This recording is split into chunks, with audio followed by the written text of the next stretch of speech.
bahwa terapis ini sebagai pekerja seks. Di mana di sini, misalnya di sini ya, infolokernya dibutuhkan terapis menspa di Bandung dan BSD Tangerang. Sistem gaji 2 minggu sekali, hari raya, gaji dan uang tips yang memuaskan.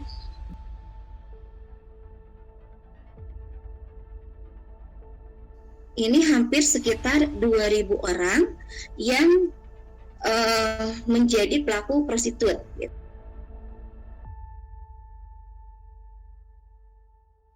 Kalau kamu tidak bisa membayarnya, ya udah kamu bekerja aja di sini, kamu melayani laki-laki.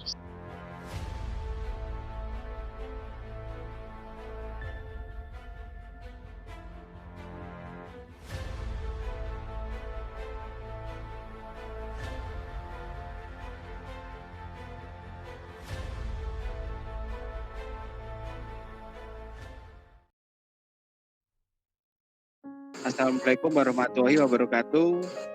Selamat pagi, salam sejahtera bagi kita semua. Pada pagi ini kita akan mengadakan diskusi yang sangat menarik ya, yang diselenggarakan oleh CIC dan juga APSI, Asosiasi Program Studi Sosiologi Indonesia, dengan tema strategi rekrutmen perempuan pekerja seks dalam prostitusi terselubung di kota-kota besar di Indonesia. Jadi tema yang sangat menarik dan perlu pisau analisis atau perlu sebuah pendekatan khusus untuk melihat hal ini ya, terutama dari perspektif ilmu sosial yang akan dibawakan oleh Mbak Siska Lestari dan juga narasumber satu lagi dari APSI dan juga dosen dari Universitas Indonesia, Ibu Ida Ruwaida. Oke, untuk selanjutnya saya persilahkan Mbak Siska untuk mempresentasikan hasil diskusi atau hasil dari penelitiannya yang sangat menarik dan patut untuk didiskusikan pada pagi ini. Baik, silahkan Mbak Siska. Terima kasih. Assalamualaikum warahmatullahi wabarakatuh. Waalaikumsalam warahmatullahi wabarakatuh. Pertama-tama marilah kita panjatkan puji serta syukur kehadirat Tuhan Yang Maha Esa. Salawat serta salam marilah kita limpahkan pada junjungan Nabi Muhammad SAW. Alhamdulillah hari ini kita bisa berjumpa secara virtual dalam diskusi publik ya yang diadakan oleh CIC Official dan APSI. Terima kasih nih sama Kang Agus ya. Beliau adalah direktur eksekutif dari CIC Official dan dulu mahasiswa saya, dan juga saya merasa bangga hari ini Kang Agus bisa memiliki lembaga riset ya. Sebetulnya apa yang ingin saya sampaikan di sini ini adalah irisan dari hasil penelitian saya, disertasi saya tentang jaringan prostitusi di kota-kota besar, studi kasus praktek prostitusi di tempat spa Bandung. Dan hasil ini beberapa waktu yang lalu saya kirimkan di dalam seminar kebudayaan Indonesia Malaysia atau tanggal pelaksanaan waktu itu tanggal 5 Mei ya. Dan dalam situasi yang memang saat itu memang saya sedang berduka, 3 hari almarhum ayah saya baru meninggal. Baik, oke, selanjutnya strategi rekrutmen perempuan pekerja seks dalam prostitusi terselubung. Berbicara tentang prostitusi, hampir di seluruh negara itu ada. Tahun 2012, wilayah Timur dan Pasifik ini ditemukan ada beberapa kasus ya yang terjadi terkait dengan trafficking dan prostitusi, dan terjadi di hampir 50 negara. Yang menjadi korban 80% itu adalah perempuan dan termasuk negara Indonesia. Saya memang sejak dulu dari S1 style mungkin ya, riset saya itu khusus membahas tentang prostitusi, di mana waktu satu saya membahas tentang studi kasus yang terjadi di Saritem, kemudian waktu S2 saya membahas tentang menyimpang atau yang menjadi korban prostitusi itu di wilayah Cipanas, Cianjur. Dan sekarang riset studi khusus kenapa sih di prostitusi terselubung? Karena berbagai upaya yang dilakukan oleh pemerintah untuk menutup lokalisasi, misalnya Saritem yang dilakukan oleh pemerintah Kota Bandung, penutupannya tahun 2017 kalau tidak salah, kemudian penutupan Gang Doli. Nah, jadi rasa penasaran saya ini kenapa apa itu mengkhususkan kajian ini untuk meneliti tentang prostitusi di Tempas, Pak. Karena ini termasuk ke dalam prostitusi terselubung, di mana kalau dilihat dari angka prostitusi ini, kalau misalkan menurut Kemensos ya datanya, kalau menurut Kemensos datanya itu hanya sekitar 56.000 orang dari 164 lokalisasi. Dan barangkali kalau dilihat di dalam sumber newsdetik.com, penyebaran lokalisasi di Indonesia itu sampai tahun 2014 terdapat 161 lokalisasi di mana 23 ditutup. Jadi prostitusi terselubung ini terjadi di Kota Makassar. Bali juga, ini industri spa ini sangat menjamur. Kenapa? Karena pada saat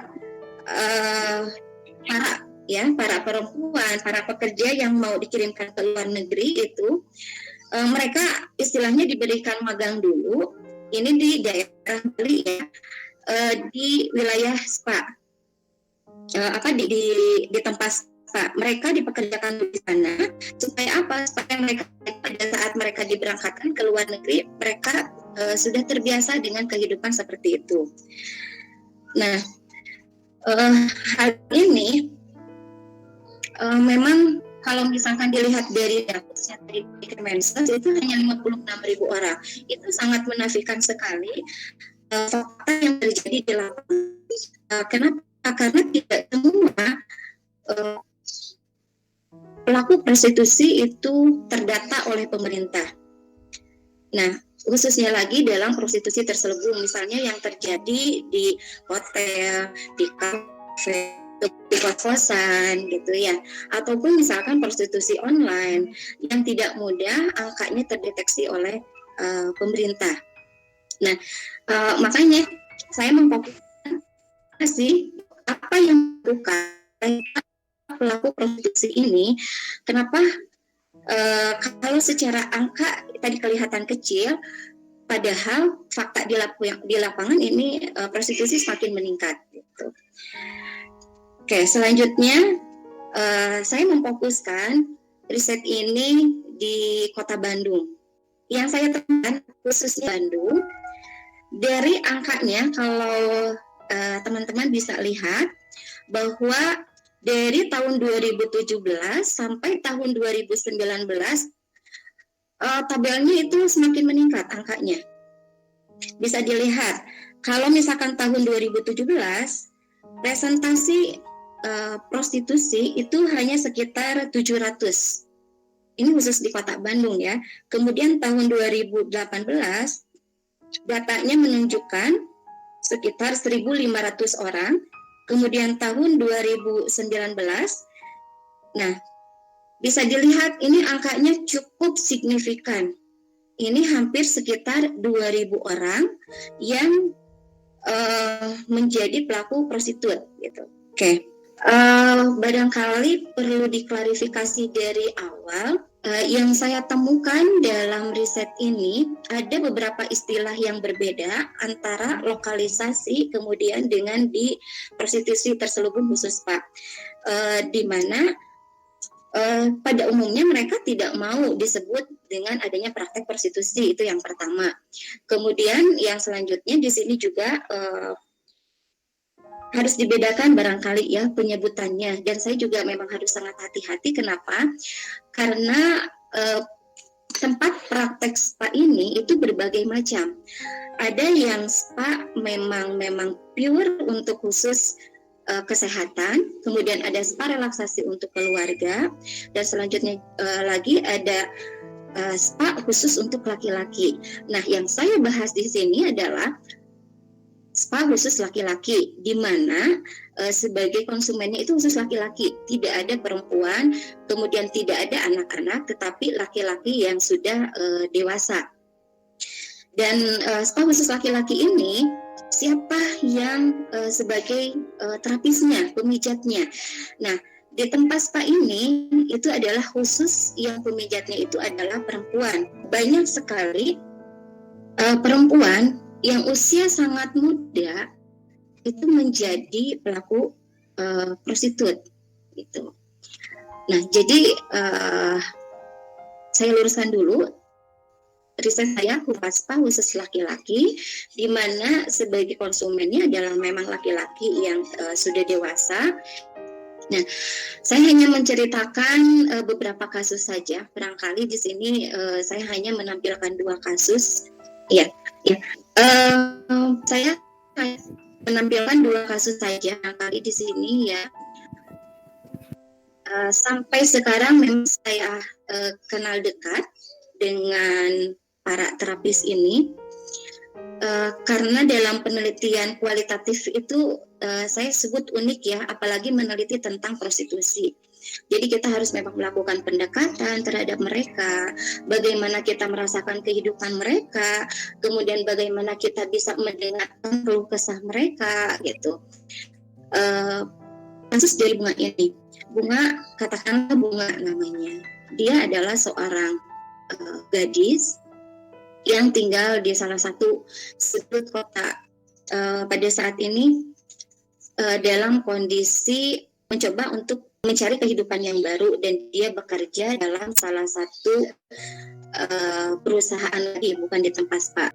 Diawali Bunga ini berkenalan dengan salah satu pria, dan salah satu pria ini katakanlah dia pacarnya, kemudian dia menjalin kedekatan sampai selama 3 tahun, dan dia dalam kedekatannya itu sampai melampaui batas. Nah, pada saat itu kemudian Bunga ini ditinggalkan oleh laki-laki tersebut. Kalau dikatakan korban, barangkali korban dari perceraian kedua orang tuanya, di mana ibunya sudah menikah lagi, kemudian ayahnya sudah menikah lagi, sehingga Bunga ini sejak kecil itu sudah tinggal dengan neneknya, karena dia bingung mau tinggal dengan siapa, dengan ayah atau dengan ibunya. Kalau misalkan saya tinggal dengan ibu, saya sudah tidak merasa nyaman. Kenapa? Karena ada kehadiran ayah baru, dan ibunya juga memperlakukan Bunga ini tidak baik atau kurang baik gitu ya, kurang memperhatikan. Kemudian dia sempat tinggal bersama ayahnya. Begitu pula yang dirasakan oleh Bunga pada saat dia tinggal bersama ayahnya, dia merasakan ketidaknyamanan. Maka dia tinggal bersama neneknya. Nah, dia merasakan ada kenyamanan, mendapatkan kasih sayang dari neneknya. Namun yang menjadi dia menjadi terpukul. Kenapa? Karena pada saat itu baru beberapa saat tinggal dengan neneknya meninggal. Pada akhirnya dia memilih hidup untuk sendiri. Sejak SMA dia hidup sendiri, kemudian dia mencari nafkah sendiri, kemudian dia memenuhi kebutuhan hidupnya dengan sendiri. Dia sambil sekolah sambil bekerja. Selepas SMA dia bekerja di salah satu bank, tapi banknya bukan bank swasta kayak Bukopin atau lain sebagainya, ini bank kecil. Dia menjadi semacam SPG atau bagian marketing.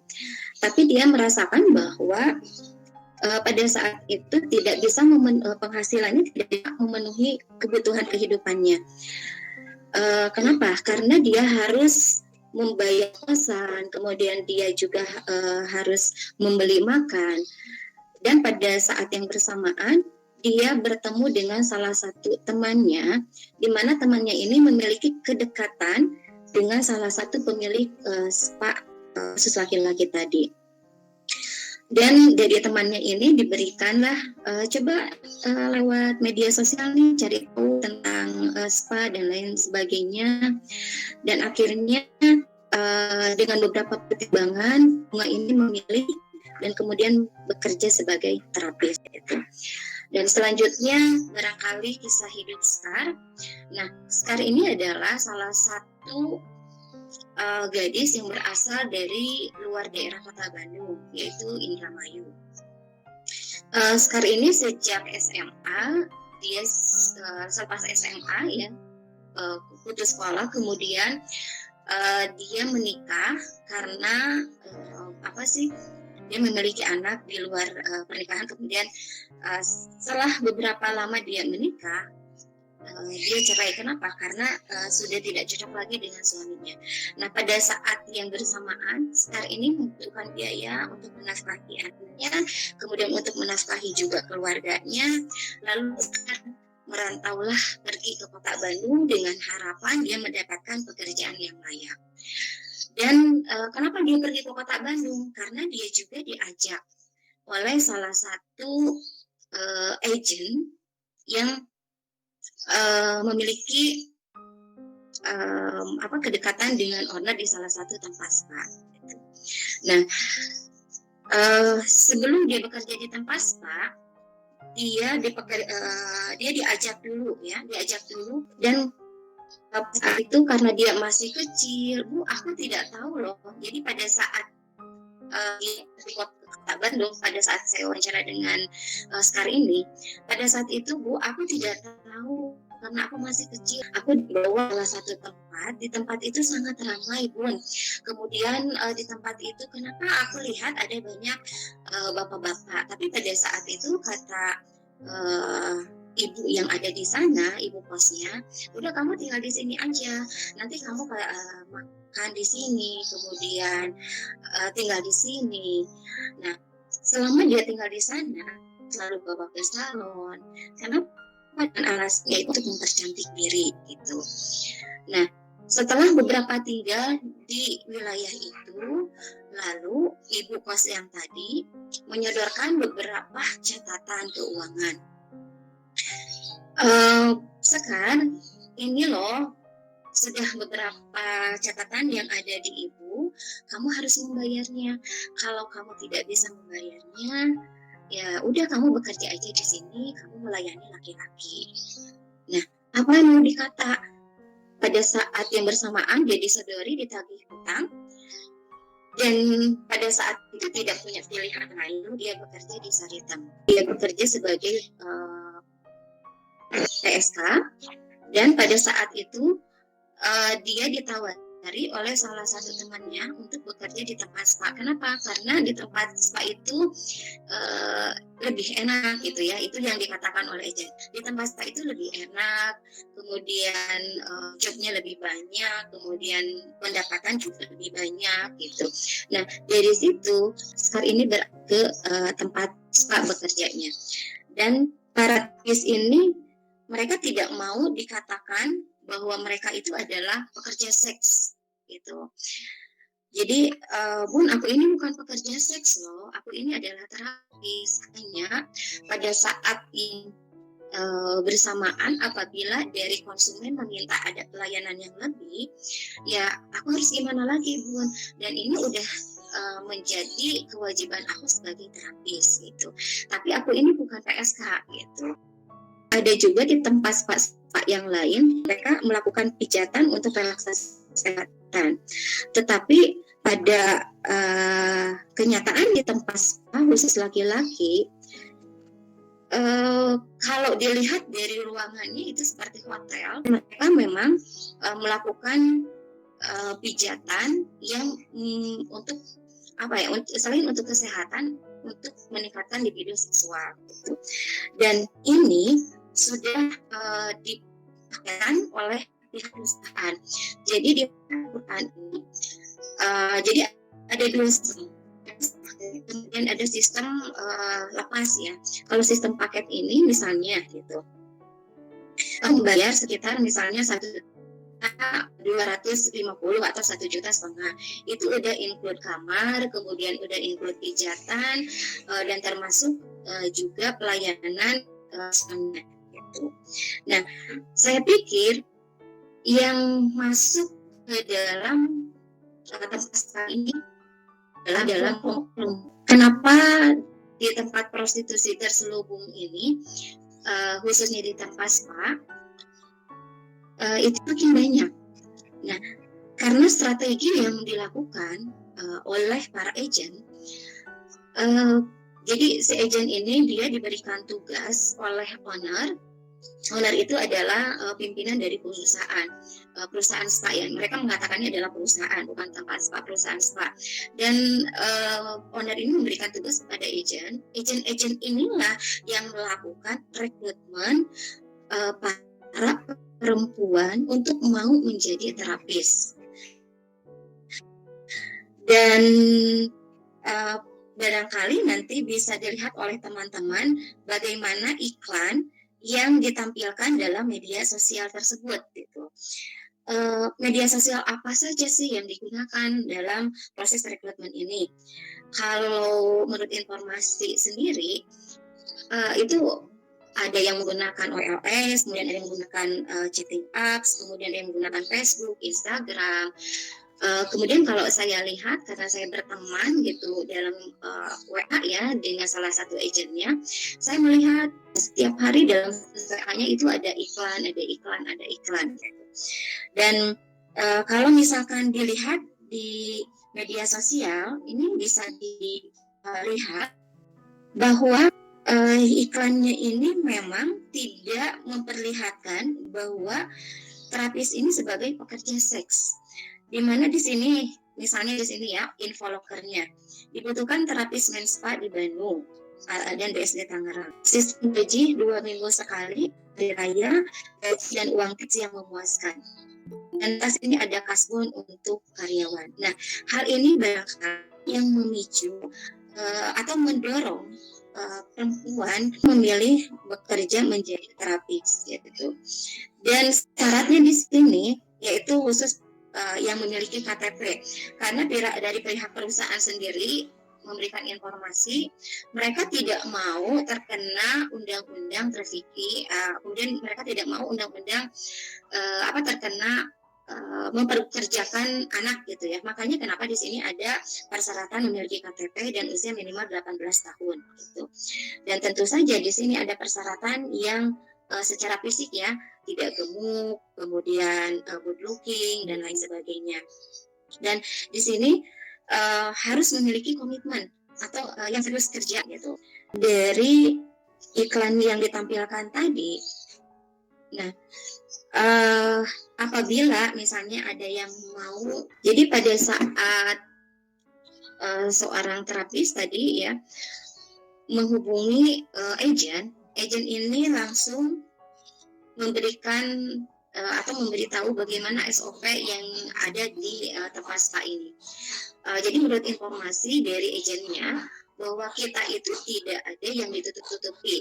Bekerja seperti apa kita jelaskan dari awal strateginya.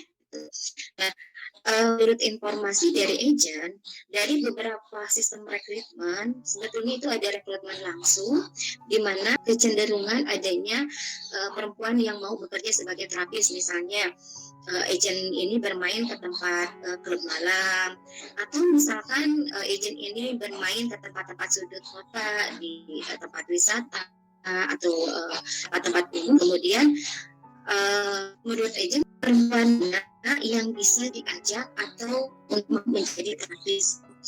Nah, kemudian ada rekrutmen tidak langsung. Nah, kalau rekrutmen tidak langsung ini biasanya mendapatkan informasi dari informan. Informan ini bisa dia salah satu dari keluarganya atau istri agen, atau misalkan bisa juga dari pihak-pihak temannya gitu, memberikan informasi. Nah, setelah informasi didapatkan oleh agen, kemudian dia langsung mendatangi tempat itu dan langsung memfollow up gitu. Nah, biasanya kalau misalkan informan ini berhasil mendapatkan perempuan dan setelah bekerja selama 2 minggu, baru informan ini dikasih fee, nilainya katakanlah 500.000 gitu. Nah, kemudian yang selanjutnya bisa dilihat kenapa sih gitu ya, dalam prostitusi terselubung khususnya di tempat spa ini sangat kuat Kalau dilihat ya, ini ada misalnya owner ya, ini kenapa owner di paling atas, karena dia sebagai milik perusahaan, di mana agent ini yang langsung mencari atau merekrut para perempuan. Pengelolaan di dalam tempat spa ini biasanya agent itu sangat mempercayai anak-anak yang mau memegang spa ini. Nah, kemudian yang selanjutnya memang ikatan antara aktor-aktor yang tadi, hanya owner memiliki sangat ikatan yang sangat kuat dengan agent. Kalau misalkan agentnya sudah dengan ikatan yang sangat kuat, kemudian dipercaya oleh owner, jadi pada saat membawa calon terapis itu langsung pasti diterima. Saya pernah mempertanyakan bagaimana kalau misalkan penampilan dari terapis ini kurang memenuhi kriteria yang diinginkan oleh para pelanggan. Oh, ini bisa pun. Kenapa? Karena kan sekarang ada make up ya yang bisa mempercantik, kemudian bisa membentuk tubuh. Yang penting kita memiliki kedekatan dengan owner. Jadi kalau kita sudah memiliki kedekatan dengan owner, calon terapis yang kita bawa itu pasti diterima. Nah, strategi yang dilakukan oleh agent ini yang paling efektif. Kenapa? Karena pada saat ini kekuatan teknologi itu ya bukan hanya menyentuh wilayah perkotaan, itu sudah menyentuh wilayah pedesaan. Dan untuk para terapis ini, mereka berasal dari berbagai daerah yang berada di wilayah Indonesia, bahkan dari pedesaan. Gitu. Jadi baik di wilayah urban, kemudian di wilayah periferi, kemudian dari wilayah suburban, mereka bisa terjaring oleh media sosial. Nah, media sosial inilah yang digunakan oleh si agent ini untuk melakukan rekrutmen dan dirasakan oleh agent selama rekrutmen menggunakan media sosial. Kalau dilihat dari budget itu lebih minim ketimbang melakukan rekrutmen secara langsung. Kenapa? Karena pada saat misalkan kita hangout liburan misalnya ke tempat klub malam, kita kan itu minum, kemudian makan, itu habis berapa, dan itu belum tentu loh Bun, pada saat itu saya menemukan perempuan yang mau menjadi terapis, itu perlu beberapa hari. Nah, makanya kenapa saya menggunakan media sosial sebagai alat untuk merekrut para perempuan ini lebih efektif. Karena kalau misalkan melalui media sosial ini budgetnya itu lebih bisa katakanlah bisa ingat. Okay. Nah, kemudian yang saya lihat bahwa kekuatan yang dimiliki mereka itu adalah adanya saling keterpercayaan, kemudian mereka memang memiliki tujuan yang sama, di mana mereka tujuan yang samanya tadi itu untuk mendapatkan ekonomi gitu. Jadi semakin mereka banyak mendapatkan terapis, maka dia semakin banyak juga mendapatkan uang, karena di mana agent ini nanti setelah melakukan rekrutmen, kemudian dia menyebarkan ke beberapa lokasi tempat spa. Jadi agent ini dia sudah memiliki koneksi ya dengan beberapa tempat spa di Kota Bandung. Dan agent yang saya wawancarai ini, selain dia mengirimkan khusus di wilayah Kota Bandung, dia mengirimkan juga ke wilayah Tangerang, kemudian ke Jakarta, ke Surabaya. Kemudian ada agent yang satu lagi, dia mengirimkan ke wilayah Batam. Nah, jadi dalam risetnya saya hanya mengambil 3 agent yang pasti. Itu kenapa? Karena 3 agent ini yang merupakan mafianya, kalau dibilang mafia gitu.